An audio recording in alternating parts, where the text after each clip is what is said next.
Termul nanti bilangnya apa-apa gitu. Oke, kita mulai ya. Bismillahirrahmanirrahim. Assalamualaikum warahmatullahi wabarakatuh. Bang Syakir Juga sudah disonding oleh Kabid Humas Polda Metro Jaya, itu kemungkinan akan ditindaklanjuti. Yang kedua, kami juga berharap bisa segera muncul jadwal untuk pemeriksaan ahli yang sudah kami sampaikan, dan ahli kami juga sudah kami persiapkan dalam konteks pemeriksaan di tingkat penyidikan. Namun dalam kesepakatan yang baik ini, kami sebelumnya sudah sampaikan, kami ada tambahan skuad baru, diantaranya dari Prof. Denny Indrayana yang jauh-jauh terbang dari Australia untuk memberikan atensi khusus ya dalam advokasi ini. Untuk itu, Prof. Denny, kami persilakan untuk menyampaikan pandangannya. Ya. Apa kabar teman-teman? Ya Allah. Ya. Bismillahirrahmanirrahim. Assalamualaikum warahmatullahi wabarakatuh. Assalamualaikum warahmatullahi wabarakatuh. Salam sejahtera buat semua. Hari ini kami, saya, Pak Suryo, Pak Resmon, teman-teman kuasa hukum kembali datang ke Polda Metro sebagai bentuk kerjasama, sebagai bentuk sikap kooperatif kami.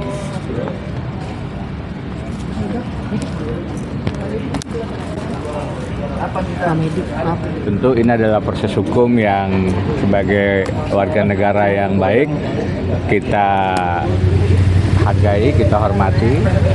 Di samping tentu saja juga kami melaksanakan langkah-langkah hukum yang lain sebagaimana tadi dijelaskan oleh Bang Hosinuddin, gelar perkara khusus dan seterusnya.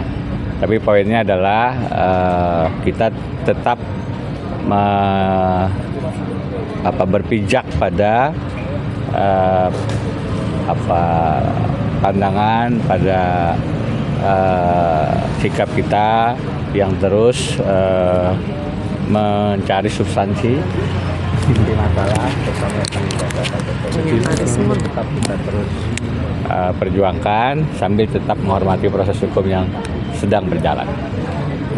Demikian pengantar saya. Saya terima kasih sudah diberi. Ya, Assalamualaikum warahmatullahi wabarakatuh. Waalaikumsalam warahmatullahi wabarakatuh. Ya, hari ini kami bersama-sama, teman-teman bisa lihat, saya, Dr. Resmon, tadi juga ada Dr. Tifa, kemudian bersama Pak Hosinuddin selaku koordinator dari tim non litigasi. Di samping saya yang 2 hari yang lalu barusan landing kembali ke Indonesia, ya, Prof. Denny Indrayana dan timnya dan semua yang ada di sini, terutama Pak Gafur, Pak Safri dan teman-teman semuanya. Kita bersama-sama seperti tadi yang disampaikan oleh Prof. Denny, kita melakukan kerjasama yang baik dengan Polda Metro Jaya. Artinya kerjasama itu apa? Kita kooperatif, ya, kita menjalankan yang harus kami lakukan. Jadi dulunya seminggu itu 2 kali, tapi alhamdulillah sekarang sudah seminggu sekali. Dan kami juga seperti tadi disampaikan Bang Hosinuddin, kami juga menyampaikan surat untuk gelar perkara. Kami merespon rencana dari yang kemarin disampaikan oleh Komisaris Besar Polisi Pak Budi untuk gelar perkara khusus. Kami juga menyampaikan menindaklanjuti nanti ingin berkonsultasi tentang beberapa ahli yang kami ajukan. Jadi sekali lagi kita hari ini dalam rangka kooperatif dan teman-teman juga bisa saksikan, ya, kita tetap solid, kita tetap kompak, tidak ada apapun. Jadi jangan percayai para termul itu, ya, gitu, dan ahli-ahli palsu itu. 2 hari yang lalu dalam salah satu siaran TV kita bisa lihat bagaimana kualitasnya ahli palsu itu yang ternyata dengan bukti palsu yang katanya itu scan ijazah, scan sampai host dari acara itu mana basic question, mana scan ijazah yang dikatakan minggu yang lalu, karena minggu yang lalu itu TV itu secara yakin sudah menyaksikan. Kan malu juga, saya juga kasihan TV yang bersangkutan, sudah jelas-jelas disampaikan oleh si Andi Aswan, tapi ternyata palsu buktinya. Dan kami juga menyampaikan ini loh, ahli palsu yang kemudian menjerat kami, yang mengatakan dengan saya, Dr. Resmon, itu melakukan rekayasa, melakukan pengubahan. Ternyata dia begitu di panggung nggak bisa apa-apa. Sama anak kecil aja nggak bisa apa-apa, ya, sama si topi merah. Ya, langsung kalah gitu ya. Terus sekarang mulai nebar hoax di berbagai kanal-kanal termulnya gitu ya. Kita ketawain aja, ya. Yang jelas itu yang kami lakukan, dan saya kira itu aja, ya. Yang penting ini ada Dr. Resmon.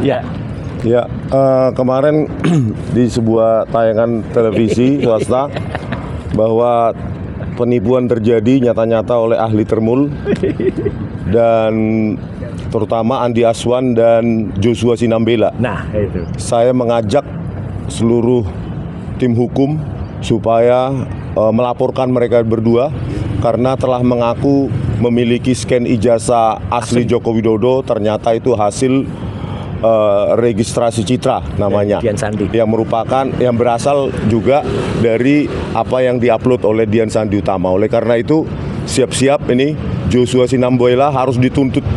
Dialah yang seharusnya kena, dan Andi Aswan itu mereka lah yang seharusnya kena Undang-Undang ITE 32 dan 35 ya, yang memanipulasi, mengedit, yang menyatakan bahwa itu ijazah asli dari Joko Widodo, gitu ya. Iya. Jadi kita akan laporkan itu. Sedang dipersiapkan ya, Bang. Siap. Oke. Baik, Gitu aja. sekedar informasi Ya. bahwa kami sudah melakukan kajian hukum terkait dugaan tindak pidana mengedit atau memanipulasi data elektronik yang ada pada pasal 32 dan 35 Undang-Undang ITE yang semestinya memang bukan diterapkan pada klien kami, tapi dengan adanya program TV semalam ya hari Selasa itu terbukti secara konkret dan disaksikan oleh seluruh rakyat, saksinya seluruh rakyat, bahwa dugaan memanipulasi data yang tidak identik seolah-olah otentik, Ya. yang kemudian diberi penegasan ini ijazahnya asli Jokowi atau dengan penegasan ini scan ijazah asli Jokowi, maka keduanya ini yang terancam pidana 12 tahun penjara. Karena itu kita tunggu tanggal mainnya, mohon media terus mengawal ini ya. Ya. Oke. Itu saja ya. Bang Jagir. Cukup sementara, cukup dulu. Cukup dulu ya. Ada.